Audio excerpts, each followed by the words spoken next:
Line Arabian dates. இப்போ அது line லயனா டே. இது தரும் ஆரோக்கியம் இயற்கையானது. லயனா பிரீமியம் டேட்ஸ். எஸ்ஐஆர் பணி இனி அனைத்து மாநிலங்களிலும் நடக்கும் என்பதை அறிந்த எதிர்க்கட்சி ஆளும் மாநில முதல்வர்கள் இப்போது தங்கள் நிலைப்பாட்டை மாற்றியுள்ளனர். பஞ்சாபில் அடுத்த ஆண்டு பிப்ரவரியில் சட்டசபை தேர்தல் நடக்கிறது.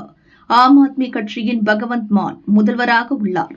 தேர்தல் கமிஷன் இப்போது அங்கு எஸ்ஐஆர் பணிகளை தொடங்கியுள்ளது. தங்கள் ஆதரவு வாக்காளர்களின் பெயர் நீக்கப்பட்டு விடுமோ என்ற பயம் முதல்வர் பகவந்த் மானுக்கு ஏற்பட்டுள்ளது.